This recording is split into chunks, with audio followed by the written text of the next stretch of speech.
আপনারা দেখেছেন গতকালকে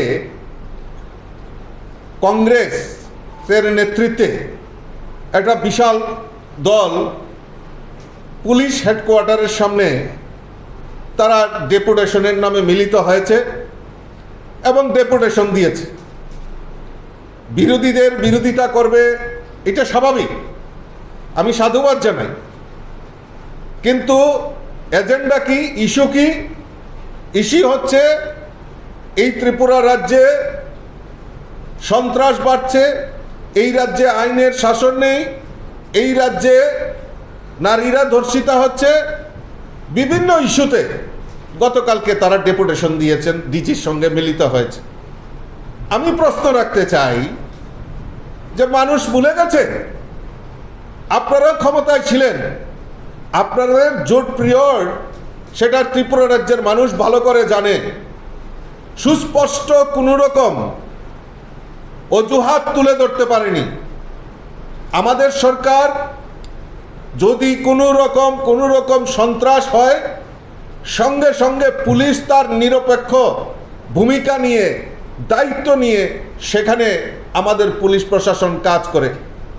সম্প্রতি কয়েকজন সাংবাদিক বন্ধুরা আক্রান্ত হয়েছিলেন, আর সেই সময় মাননীয় মুখ্যমন্ত্রী স্পষ্ট ভাষায় বক্তব্য রেখেছিলেন যে যারা দোষী তাদেরকে কাউকে রেহাই করা হবে না।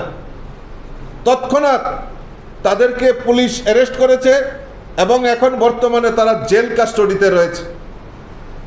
আপনারা জানেন যে শহরে আমাদের বরজলা এলাকায় একটা খুন হয়েছিল, একটা যুবক খুন হয়েছিল, কাউকে রেহাই করা হয়নি, কোনো প্রশ্রয় দেওয়া হয়নি, কোনো মদত দেওয়া হয়নি। এর সঙ্গে এই খুনের যে মেইন মাস্টার মাইন্ড তাকেও পুলিশ অ্যারেস্ট করেছে এবং যেখানে যেখানে ঘটনা ঘটছে সেই সমস্ত জায়গায় দোষীরা যাতে শাস্তি পায় তার জন্য আমাদের সরকার, আমাদের পুলিশ সেই ব্যবস্থা নিচ্ছে, সে যেই হোক না কেন। সেই জায়গায় সুস্পষ্ট কংগ্রেসীরা যারা গতকালকে ডেপুটেশন দিয়েছে, সুস্পষ্ট যে আমাদের যে এই রাজ্যে যদি অপরাধ হয়ে থাকে তাহলে অপরাধের সুষ্ঠু বিচারের জন্য তারা বলতে পারে। কিন্তু মানুষকে বিভ্রান্ত করে এই ত্রিপুরা রাজ্যকে মানুষের কাছে ভুল বার্তা দিয়ে শাসক দলকে অর্থাৎ বিজেপিকে হেয় প্রতিপন্ন করার যে প্রয়াস করছে সেটা এই ত্রিপুরা রাজ্যের মানুষ মেনে নেবে না। কারণ পিরিয়ডের ঘটনা মানুষ ভুলে যায়নি। সিপিএম এই জোট পিরিয়ডে 25 বছর রাজত্ব করেছে। শুধু জোট পিরিয়ডের ঘটনাগুলি সামনে রেখেই এই কমিউনিস্টরা 25টা বছর টানা এই রাজ্যের বুকে শাসন করেছে। এর আগেও আপনাদের এই সাংবাদিক সম্মেলনে আমি উত্থাপন করেছিলাম যে 5 বছরে কংগ্রেস জোট পিরিয়ডে এমন কোনো কুকর্ম করেনি যেটা লিপিবদ্ধ হয়নি। এই রাজ্যের বুকে ইতিহাস সৃষ্টি হয়েছে। সমস্ত দিক থেকে এই কংগ্রেস জোট পিরিয়ডটা মানুষ সেই সময় বিচারের জন্য চিৎকার করেছিল, হাহাকার করেছিল, বিচার পায়নি। আর আজকে তারা বিজেপির উপর আক্রোশ করে বিজেপির উপর আঙ্গুল তুলছে। আমার কাছে বহু তথ্য রয়েছে মানুষের কাছে, ধীরে ধীরে সেইগুলি সামনে রাখবো। কংগ্রেসীদের চরিত্র আজকে যারা এই বিজেপিকে আক্রমণ করার, বিজেপিকে হেয় প্রতিপন্ন করার জন্য মানুষের সামনে তুলে ধরার চেষ্টা করছে, তাদের চিত্তা আমাদের কাছে রয়েছে। 5 বছরের এই ইতিহাস মানুষকেও ভুলে যায়নি, জোট পিরিয়ডের ইতিহাস। আমরা যদি বলতে চাই তাহলে অনেক সময় লাগবে এই 5 বছরের ইতিহাস। শুধু 2-1টা আপনাদের সামনে আজকে তুলে ধরছি, যদি প্রয়োজন হয় তাহলে আরও বেশি করে সেই তথ্য সহকারে আপনাদের সামনে রাখবো।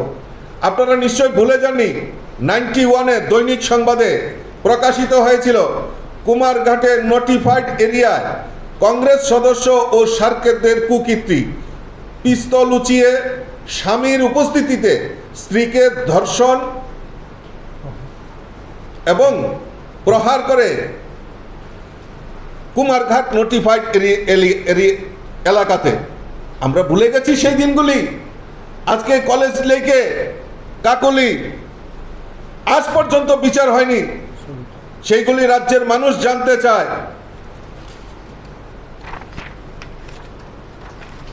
আজকে কংগ্রেসীদের কাছে প্রশ্ন রাখতে চাই যে পাঠ্যপুস্তকের দাবিতে আন্দোলন কলঙ্কজনক পরিণতি হয়েছে।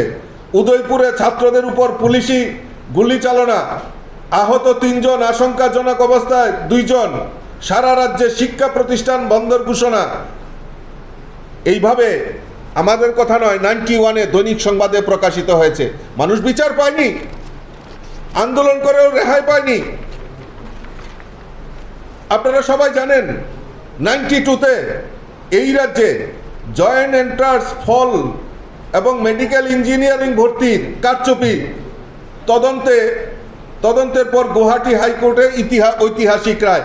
আমরা ভুলে যাইনি সেই জোট পিরিয়ডের কথা, ওনারা হয়তো ভুলে গেছেন, আমরা ভুলে যাইনি, রাজ্যের মানুষ ভুলে যায়নি।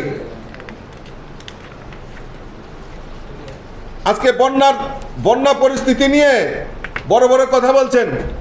আমাদের সরকার এই বন্যা পরিস্থিতি মোকাবেলার জন্য সমস্ত রাজনৈতিক দলের সর্বদলীয় বৈঠক আমাদের মাননীয় মুখ্যমন্ত্রী করেছেন, পৌরোহিত্য করেছেন, এবং সমস্ত তাদের যে সাজেশন এবং প্রত্যেক পলিটিক্যাল পার্টির যে সাজেশন দিয়েছে সেই মোতাবেক তাকে মান্যতা দিয়ে মাননীয় মুখ্যমন্ত্রী পৌরোহিত্যে মিটিং হয় এবং সেখানে সুনির্দিষ্ট মতামত সেখানে দেওয়া হয় এবং মতামতের ভিত্তিতে আমাদের সরকার এই বন্যা পরিস্থিতি মোকাবেলার জন্য আমাদের সরকার যথেষ্টভাবে মানুষের পাশে দাঁড়িয়ে মানুষের সেবার জন্য কাজ করছেন। ইতিমধ্যে আপনারা জানেন রাজ্যের মাননীয় মুখ্যমন্ত্রী প্রায় 584 কোটি টাকা বিভিন্ন এই বন্যা মোকাবেলার জন্য বিভিন্ন ডিপার্টমেন্ট, এগ্রিকালচার বলুন, ইলেকট্রিক বলুন, পিডব্লিউডি বলুন, ওয়াটার রিসোর্স বলুন, ডিডব্লিউএস বলুন, প্রত্যেকের ডিপার্টমেন্টের জন্য আলাদা আলাদা বরাদ্দ আমাদের মাননীয় মুখ্যমন্ত্রী করছেন। এবং বিভিন্ন জায়গায় যাতে মানুষ এই বন্যায় ক্ষতিগ্রস্ত মানুষের পাশে দাঁড়িয়ে সরকার যেভাবে সহযোগিতার হাত বাড়িয়ে দিচ্ছে সেটা অকল্পনীয়। আপ্রাণ চেষ্টা করছেন। যারা মৃত হয়েছেন তাদেরকে ইতিমধ্যে তাদের পরিবারের নিকটাত্মীয়কে 4 লক্ষ টাকা করে প্রদান করা হয়েছে। আর ঠিক 1992 সনে বন্যা নিয়ন্ত্রণে নগ্নে উত্তর জেলা লক্ষ লক্ষ টাকা জালিয়াতি, এটা আমাদের কথা নয়, সেই দৈনিক সংবাদে উল্লেখ রয়েছে। সেই নর্থে উত্তর জেলায় যে বন্যা হয়েছিল সেখানে কি ঘটনা হয়েছিল, মাটি ফেলার নামে লক্ষ লক্ষ টাকা হাতিয়ে নেওয়া সেই জোট পিরিয়ডের ঘটনা আজকে আপনাদের সামনে তুলে ধরছি। বন্ধুগণ, আমার কাছে অনেক তথ্য রয়েছে, আমি ধীরে ধীরে সেইগুলি আপনাদের সামনে উপস্থাপন করব। আমরা চাই এই রাজ্যে শান্তি বিরাজ করুক, এই রাজ্যে যেই দোষী হোক না কেন তাদের সুষ্ঠু বিচার হোক, সেটা ভারতীয় জনতা পার্টি চায়। এবং ইতিমধ্যে আপনারা দেখেছেন মাননীয় মুখ্যমন্ত্রী এই যারা চাঁদাবাজি, জুলুমবাজি, তার সঙ্গে যারা জড়িত থাকবে সে যেই হোক না কেন তাদের সুযোগ্য শাস্তির ব্যবস্থা, তাদেরকে কেউ রেহাই করবে না রাজ্য সরকার। রাজ্যের মাননীয় মুখ্যমন্ত্রী ইতিমধ্যে উনি বিবৃতি দিয়েছেন। আমাদেরও কথা, আমাদের পার্টি থেকেও স্ট্যান্ড পয়েন্ট, সে যেই হোক না কেন তাকে রেহাই করা হবে না। চাঁদা, জুলুমবাজি, তার জন্য কাউকে রেহাই করা হবে না। কিন্তু এই কংগ্রেসের যে চরিত্র, যে তারা এই রাজ্যকে আবারও বিশৃঙ্খলা করার একটা প্রয়াস করছে, আমি আপনাদের মাধ্যমে রাজ্যের আপামর জনসাধারণের কাছে আবেদন রাখব যে ভারতীয় জনতা পার্টি এবং আমাদের ভারতীয় জনতা পার্টির নেতৃত্বে সরকার মানুষের জন্য কাজ করা যে প্রয়াস করছেন, সমাজের প্রত্যেকটা অংশের মানুষের জন্য কাজ করছেন এবং আগামী দিন এই এক ত্রিপুরা শ্রেষ্ঠ ত্রিপুরা গড়ার লক্ষ্যে আমাদের বিকাশের জন্য যে কাজ করা, মোদিজির সংকল্পকে যে বাস্তবায়ন করা, সেই সংকল্প নিয়ে আমরা কাজ করছি। আগামী দিন ত্রিপুরা রাজ্যের মানুষকে যদি প্রয়োজন হয় আরও তথ্য দিয়ে এই কংগ্রেস এবং কমিউনিস্টের যে অপকীর্তি আমরা আপনাদের সামনে তুলে ধরব। সবাইকে নমস্কার, ধন্যবাদ।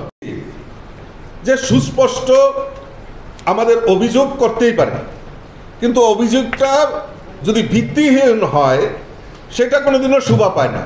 আমি তো বলছি সুস্পষ্ট তথ্য আমাদের সামনে তুলে ধরুন যে কোন সময় আপনার কেস রেজিস্টার হয়নি বা আইনের বিচার পায়নি, সেটা আপনারা সুস্পষ্ট তুলে ধরুন। আমরা নিশ্চয়ই, আমি দায়িত্ব নিয়ে বলছি, আমি সেটা মাননীয় মুখ্যমন্ত্রীর সঙ্গে কথা গোচরে আনবো এবং তার সুযোগ্য শাস্তি ব্যবস্থা করব। ইতিমধ্যে সাংবাদিকরা আক্রান্ত হয়েছেন, আপনাদের কলিগরাই আক্রান্ত হয়েছেন। বলুন আপনারা বিচার পেয়েছেন কিনা, এবং পার্টি এই জায়গাতে কোনো ইনভলভমেন্ট আছে কিনা, বা পার্টি তাদেরকে কোনো রকম সহযোগিতা করেছে কিনা আপনারা জিজ্ঞেস করুন। কারণ মানে আমরা চাই যে যারাই অপরাধী হোক, যেই হোক, তাদের যাতে সুযোগ্য শাস্তি হয়।